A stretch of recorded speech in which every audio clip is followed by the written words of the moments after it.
નમસ્તે વિદ્યાર્થી મિત્રો, આજે આપણે ધોરણ 8 ચેપ્ટર નંબર 1 ભારતમાં યુરોપિયનો અને અંગ્રેજી શાસનની સ્થાપનામાં આપણે યુરોપિયન પ્રજા આપણા દેશમાં કયા કારણે તો વેપાર કરવાના બહાને આવે છે અને સૌથી પહેલાં કોણ આવે છે તો વાસ્કો દ ગામા છે, કાલેકડ બંદર આવે છે પોર્ટુગીઝોની. પછી આપણે વાત કરી કઈ રીતે કોચીન કન્નૂરમાં છે કિલ્લાઓ બાંધે છે, ત્યારબાદ છે એ હિન્દ મહાસાગરના જે બંદરો છે ગોવા છે, દીવ દમણ ને વસઈ છે એ બધા કબૂલી લે છે અને સાગરના સ્વામી બને છે અને ધીમે ધીમે ગોવાને છે પોતાની રાજધાની બનાવે છે અને ત્યાં છે હિન્દુઓ અને ખ્રિસ્તી ધર્મમાં પરિવર્તિત કરે છે. આ પોર્ટુગીઝોની વાત કરી. ત્યારબાદ ડચ લોકોની પણ આપણે વાત કરી હતી કે પોર્ટુગીઝોની જેમ હોલેન્ડના જે ડચ છે એ પણ વેપારનો નફો મેળવવા ભારતમાં આવ્યા હતા અને ધીમે ધીમે શ્રીલંકા છે, બંગાળ છે, મલબાર છે વિસ્તારને જીતે ત્યાં વેપાર શરૂ કરે છે. મછલીપટ્ટમમાં છે દક્ષિણ ભારતમાં છે એને પોતાનું પરમિશન લઈ ગોલકોંડા રાજા પાસેથી વેપાર કરે છે. પરંતુ અંગ્રેજો સાથે ડચ લોકોનું યુરોપમાં યુદ્ધ થાય છે અને એના કારણે ડચ લોકો ત્યાંની પ્રજા છે એ હારે છે, શક્તિ નબળી પડે છે એટલે ભારતમાંથી આપોઆપ છે એનો વેપાર બંધ થઈ જાય છે.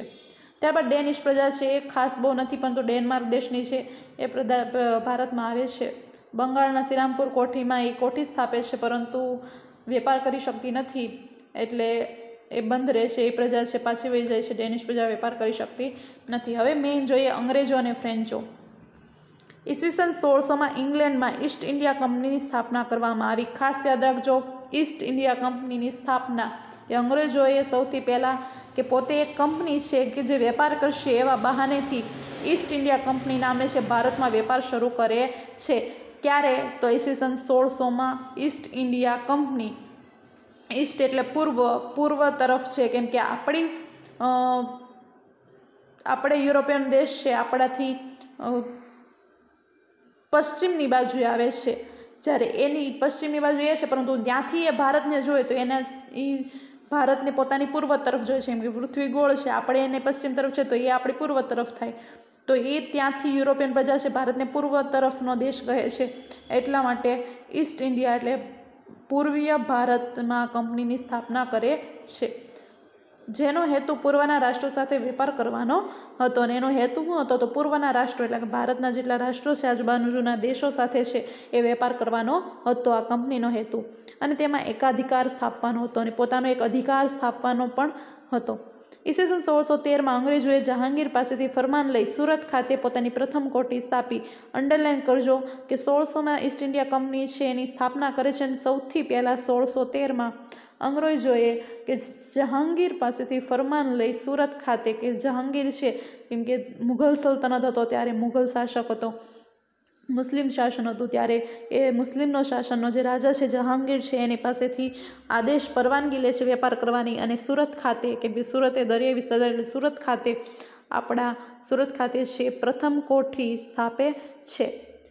ટોમસ રોયે ઈસવીસન 1615માં જહાંગીર પાસેથી ભારતમાં વેપાર કરવાની પરવાનગી મેળવી અને ટોમસ રોય નામનો વ્યક્તિ આવે છે એ પણ જહાંગીર પાસેથી વેપાર કરવાની પરવાનગી લે છે. બાલાસોરમાં પણ તેમણે વેપારી કંપનીની શરૂ કરી. ધીમે ધીમે છે પોતાની કોઠીમાંથી એક કંપની બનાવે છે અને બાલાસોર પાસે પોતાની એક વેપારી કંપની શરૂ કરે છે કે જે ભારત પાસેથી છે એ બધી વસ્તુઓ ખરીદીને એનાથી 60 ગણા ભાવે છે યુરોપમાં વેચવા આવી કંપની શરૂ કરે છે બાલાસોરમાં. ત્યારબાદ ઈસવીસન 1651માં હુગલી નદીના કિનારે વેપારી કોઠીની સ્થાપના કરી. આમ અલગ અલગ જગ્યાએ છે એ પોતાની કંપની એની શાખાઓ વધારતા જાય છે. સૌથી પહેલાં પૂછે તો સુરત ખાતે. કોની પરવાનગી લીધી તો જહાંગીરની. કઈ કંપની તો ઈસ્ટ ઇન્ડિયા કંપની, ઇંગ્લેન્ડની એટલે કે અંગ્રેજોની ઈસ્ટ ઇન્ડિયા કંપનીની સ્થાપના થઈ. ત્યારબાદ ટોમસ રોય જહાંગીર પાસેથી પરવાનગી લે છે અને બાલાસોર અને હુગલી નદીના કાંઠે છે એ હુગલી છે બંગાળમાં આવેલી છે તો હુગલી નદીના કાંઠે પણ વેપારી કોઠીની સ્થાપના કરે છે. આમ ભારતના અલગ અલગ પ્રદેશોમાં પોતાની કંપનીની શરૂઆત કરે છે. સુરત છે એ ભારતની પશ્ચિમે આવે જ્યારે પૂર્વ તરફ હુગલી નદી આવે. આમ બધી જ બાજુએ બધી જ દિશામાં છે ધીમે ધીમે કોઠીની સ્થાપના કરે છે. તેને ફેક્ટરી કહેવામાં આવતી. ધીમે ધીમે કોઠીને છે એને ફેક્ટરીનું મોટું ગોદામ નામ આપી દે છે. ફેક્ટરીમાં શું હોય તો ગોદામ હતું, જેમાં કંપનીના અધિકારીઓ બેસતા, કે આવી ફેક્ટરીઓ બનાવતા, અને ફેક્ટરીઓની અંદર કોણ બેસે તો અંગ્રેજ અધિકારીઓ બેસતા, અને આમ ધીમે ધીમે છે એ ફેક્ટરી ગોદામને અંગ્રેજ અધિકારીઓ છે, યુરોપિયન અંગ્રેજ અધિકારીઓ એ ત્યાં બેસતા અને ત્યાંનો કાર્યભાર સંભાળતા હતા. નિકાસ કરવા માટેનો માલસામાન અહીં રાખવામાં આવતો, કે ધારો કે ભારતના અલગ અલગ પ્રદેશમાંથી કોઈ પણ મરી મસાલા ખરીદવામાં આવે છે તો આ ફેક્ટરી ગોદામમાં છે એના અધિકારીઓ ત્યાં છે એ સંગ્રહ કરતા. મોટા પાયામાં એવી ફેક્ટરીઓ હતી, તો નિકાસ માટે, નિકાસ એટલે મોકલવા માટેની જે માલ સામાન છે અહીં ફેક્ટરીની ગોદામની અંદર સાચવવામાં આવતો. મોટા પ્રમાણમાં મોટું ગોદામ બનાવવામાં આવ્યું હતું. પટનામાં કાસિમ બજારની વેપારી કોઠીઓને સ્થાપી તેને ફોન્ટ સેન્ટ જ્યોર્જના નિયંત્રણમાં મૂકવામાં આવી. અને પટનામાં શું કરે છે, પટના એટલે કે બિહાર, પટના છે ક્યાં આવ્યું છે તો બિહારમાં આવ્યું છે. બિહારની કાસિમ બજારની વેપારી કોઠીઓ, કે ત્યાંની કાસિમ બજારની જે વેપારી કોઠી છે ત્યાં સ્થાપે છે, ફોન્ટ સેન્ટ જ્યોર્જના નિયંત્રણમાં મૂકવામાં આવી. ફોન્ટ સેન્ટ જ્યોર્જના નિયંત્રણમાં નામનો એક અંગ્રેજ અધિકારી છે, એના નિયંત્રણ હેઠળ બિહારમાં પણ છે કાસિમ બજારમાં કોઠી સ્થાપવામાં આવે છે વેપાર માટે. અંગ્રેજોએ 1698માં સુનતની, કાલીઘાટ અને ગોવિંદપુર નામના 3 ગામોની જમીનદારી મેળવી. સૌથી પહેલાં જમીન એણે કયા ગામની મેળવી, કઈ જમીન મેળવી હતી એ પૂછાય, કે પોતે એક તો વેપાર કરવા આવી હતી, તો વેપાર કરવા આવે તો એને કંઈ જમીન ખરીદવાની જરૂર નથી, ફેક્ટરી ખોલી. આમ ધીમે ધીમે છે જમીનદારી મેળવતા જાય છે. ભારતના અલગ અલગ જમીન છે, ગામની જમીનો છે, એ જમીનદારી પોતાના નામે કરી લે છે. તો કયા ગામો છે તો સુનતની, કાલીઘાટ ને ગોવિંદપુર નામના 3 ગામોની જમીનદારી મેળવી. તેમણે કિલ્લેબંધીવાળી નવી વસાહત ઊભી કરી, જેને ફોર્ટ વિલિયમ કહેવામાં આવતી, તે આજે કોલકાતા તરીકે ઓળખાય છે. અને આ જમીન ઉપર પોતાનો કિલ્લો બાંધે છે સૌથી પહેલો, અને એક વસાહત ઊભી કરે છે જેને ફોર્ટ વિલિયમ કહેવામાં આવે છે. જે હાલમાં ફોર્ટ વિલિયમ નામનો કિલ્લો છે એ અત્યારે કોલકાતા તરીકે ઓળખાય છે, કોલકાતામાં આવેલો છે. આ છે જહાંગીર, ગ્રીન કલર વાળો છે તે, અને આ છે ઈસ્ટ ઇન્ડિયા કંપનીનો સ્થાપક ફોર્ટ જ્યોર્જ. અને આ બાજુનું છે આ સુરતની કોઠી છે, સૌથી પહેલાં ત્યાં સંગ્રહ કરવા માટે કોઠી સ્થાપી હતી, વેપાર કરવા માટે, માલ સામાન મૂકવા માટે. પછી ધીમે ધીમે ફેક્ટરી ગોદામ બનાવતા ગયા. અને આજે જે કિલ્લો છે એ કલકત્તામાં, અત્યારે હાલ કલકત્તામાં છે, જે બાંધવામાં આવ્યો હતો. ત્યાંથી જમીન લઈ અને આ કિલ્લો છે એ બાંધવામાં આવ્યો હતો. તો ફોર્ટ વિલિયમ કહેવામાં આવતો, બોક્સ કરજો, કે કિલ્લા બંધવાળી સૌથી પહેલો કિલ્લો બાંધીને શું કહેવામાં આવ્યું તો ફોર્ટ વિલિયમ કહેવામાં આવ્યું. અને તે આજે કલકત્તા તરીકે ઓળખાય છે અને કલકત્તામાં આવેલો છે. ત્યારબાદ જોઈએ આ તો અંગ્રેજોનું તો અત્યારે ટૂંકમાં આપી છે, પરંતુ છતાં એના યુદ્ધો કઈ રીતે આમ તો ધીરે ધીરે ભારતમાં ફેલાઈ જ રહ્યા હતા. જમીન ખરીદી, કિલ્લા બાંધ્યા, એની સુરક્ષા માટે નામ આપ્યું કે ઈસ્ટ ઇન્ડિયા કંપની છે, અમારે કંપની તરીકે વેપાર કરે છે, પણ હકીકતમાં વેપાર નહીં, પરંતુ રાજાને ત્યાંના છે એની ગાદી છીનવીને ખાલી એક નામ પૂરતો જ રાજા રાખવામાં આવતો. બધો વહીવટ છે અંગ્રેજો કરતા, અને ભારતીય પ્રજા પર ગુલામી વરસાવતા હતા. આમ ધીમે ધીમે છે સંપૂર્ણ ભારતમાં છે અંગ્રેજોનું પ્રભુત્વ છાવવા લાગે છે. અલગ અલગ પ્રદેશોમાં એના અલગ અલગ વાઇસરોય છે એનો એ પ્રદેશમાં રાખવામાં આવતા. ત્યારબાદ હવે જોઈએ ફ્રેન્ચો. અંગ્રેજો આવ્યા અને ધીમે ધીમે પ્રદેશ જીતતા જતા, ત્યાં ફ્રેન્ચો પણ આવે છે. એ શું કરે છે તો ઈસવીસન 1639માં મેર્કો માર્ટિન નામના ફ્રેન્ચ અધિકારીએ ચંદ્રગીરીના રાજા પાસેથી મદ્રાસ એટલે કે ચેન્નઈના પટ્ટે લઈ કોઠી સ્થાપી. કે ફ્રેન્ચ છે, યુરોપિયન પ્રજા ફ્રેન્ચ છે.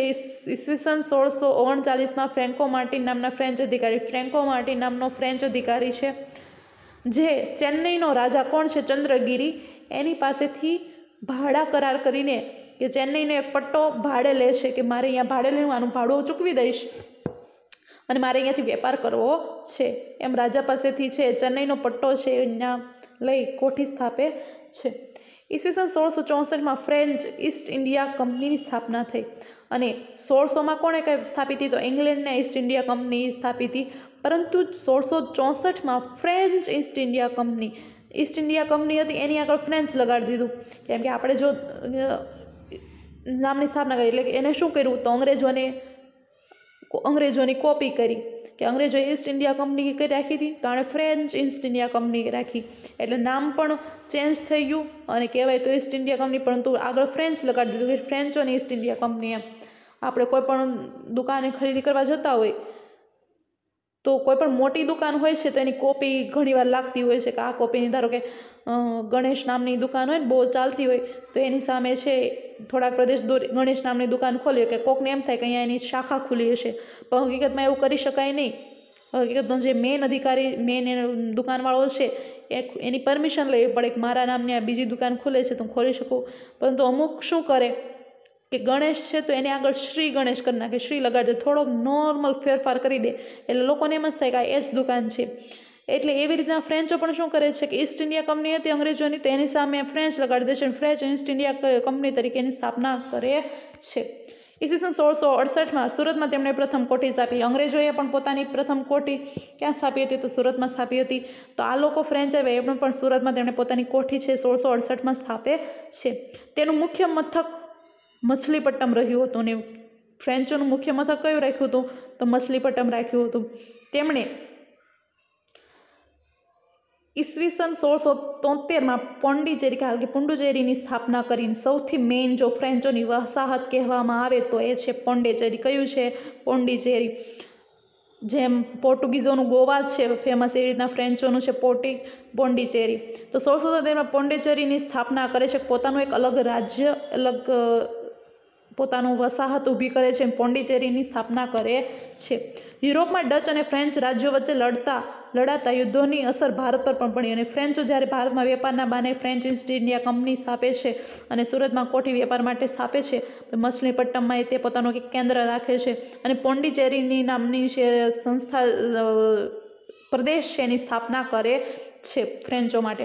પરંતુ આ સમય દરમિયાન ક્યાં તો ભારતમાં ત્યારે, પરંતુ એના ખુદના દેશમાં ફ્રેન્ચમાં યુરોપમાં ડચ અને ફ્રેન્ચ પ્રજા, આપણે ઉપર વાલંદા પ્રજા ડચ પ્રજા જોઈ ગયા કે જે અંગ્રેજો સાથે એનું લડત થઈને ડચ હારી ગઈ હતી. તો એ ડચ પ્રજા અને આ ફ્રેન્ચ પ્રજા વચ્ચે છે યુદ્ધ થાય છે અને એની અસર ભારત પર પડે છે. કેમ કે ફ્રેન્ચો ભારતમાં પણ વેપાર કરવા આવ્યા હતા, તો ફ્રેન્ચો બહાર લડતા હોય તો એની અસર છે ભારત પર પડવાની જ છે.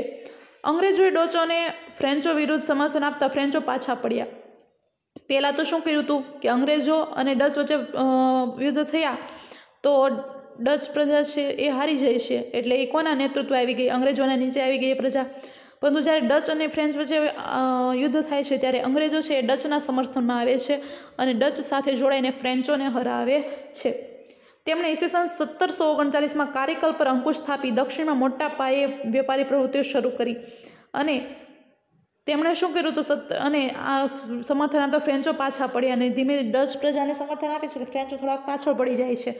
1739માં કારીકલ પર અંકુશ સ્થાપી દક્ષિણમાં મોટા પાયે વેપારી પ્રવૃત્તિઓ શરૂ કરી, પણ દક્ષિણમાં એકાધિકાર સ્થાપવાના મુદ્દે ફ્રેન્ચોને અંગ્રેજો સાથે કર્ણાટક વિગ્રહ થયો કે ફ્રેન્ચોએ પોતાના દેશમાં તો હારવા લાગ્યા હતા, પરંતુ ભારતમાં તેઓ શું કરતા હતા? તો કારીકલ દક્ષિણ ભારતમાં છે બંદર ઉપર પોતાની વેપારી પ્રવૃત્તિ પૂરજોશમાં શરૂ કરે છે, પરંતુ દક્ષિણમાં એકાધિકાર સ્થાપવાના મુદ્દે ફ્રેન્ચ અને કેમ કે અંગ્રેજો પણ ભારતમાં હતા તો ફ્રેન્ચ અને અંગ્રેજો વચ્ચે કર્ણાટકમાં વિગ્રહ થાય છે, યુદ્ધ થાય છે, જેમાં તેમની હાર થાય છે. કે પોતાના દેશમાં તો ફ્રેન્ચની હાર થાય છે, પાછા પડે છે, પરંતુ ભારતમાં જે વેપાર માટે આવ્યા હતા એ વેપારના અંગ્રેજોના વેપારીઓ છે એની સાથેના જે યુદ્ધ છે એની અસર થાય છે અને કર્ણાટકમાં ફ્રેન્ચ અને અંગ્રેજો વચ્ચે વિગ્રહ થાય છે અને એમાં ફ્રેન્ચની હાર થાય છે.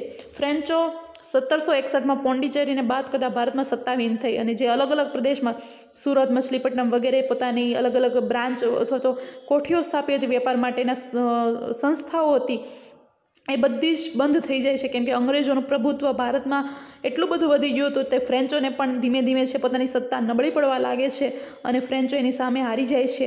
એટલે માત્ર પોંડિચેરી સિવાય એ ભારતમાંથી બધી જ્યાં જગ્યાએ એની સત્તા હતી એ બધી સત્તા છે વહી જાય છે, અંગ્રેજો લઈ લે છે. આમ પોંડિચેરીમાં પણ તેઓને કિલ્લાબંધી કરવાની મનાઈ હતી. ખાલી પોંડિચેરી જ ફ્રેન્ચો માટે એક વેપારનું સ્થાન રહ્યું અને એ પોંડિચેરીમાં પણ અંગ્રેજોએ એવું કહી દીધું કે તમે ત્યાં કિલ્લો બાંધી શકશો નહીં, ખાલી તમે ત્યાંથી વેપાર જ કરી શકશો, કિલ્લો બાંધી શકશો નહીં, કિલ્લાબંધી કરવાની પણ મનાઈ કરી આપી. આમ ફ્રેન્ચને આવ્યા હતા પૂરજોશમાં, વિવિધ પ્રદેશોને પોતાના નેતૃત્વ હેઠળ લીધા, પરંતુ અંગ્રેજો સાથેના સંઘર્ષના કારણે ફ્રેન્ચો છે બધી સત્તા ગુમાવી દે છે અને માત્ર પોંડિચેરીની સત્તા છે એના હાથમાં રહે છે. પરંતુ એ પોંડિચેરીમાં પણ અંગ્રેજો દ્વારા ફરમાન જાહેર કરવામાં આવે છે કે ત્યાં તમે કિલ્લો બાંધી શકશો નહીં, ફ્રેન્ચ પ્રજા ત્યાં કિલ્લો બાંધી શકશે નહીં. કેમ કે અંગ્રેજો અને એ સમયમાં અંગ્રેજ પ્રજા છે આખા ભારતમાં ફેલાઈ ગયેલી હતી, એટલે ધીમે ધીમે બધી પ્રજાને બાદ કરતાં અંગ્રેજો છે એ વિશેષ પ્રજા તરીકે વિશેષ પોતાનું પ્રભુત્વ ભારતના રાજા ઉપરાંત ફ્રેન્ચોને બધાએ કરતાં અંગ્રેજોનું પ્રભુત્વ છે ભારતમાં વધારે હતું. આમ અંગ્રેજો પ્રજા છે એ ભારતમાં હવે પોતાને જે શાસન છે શરૂ કરે છે અને કઈ રીતે કયા યુદ્ધો થાય છે અલગ અલગ રાજાઓ વચ્ચે અંગ્રેજોના ને એના, એ હવે આપણે નેક્સ્ટ વિડીયોમાં જોઈશું.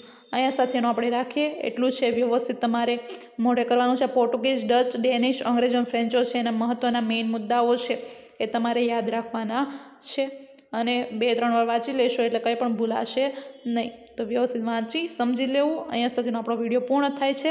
અસ્તુ.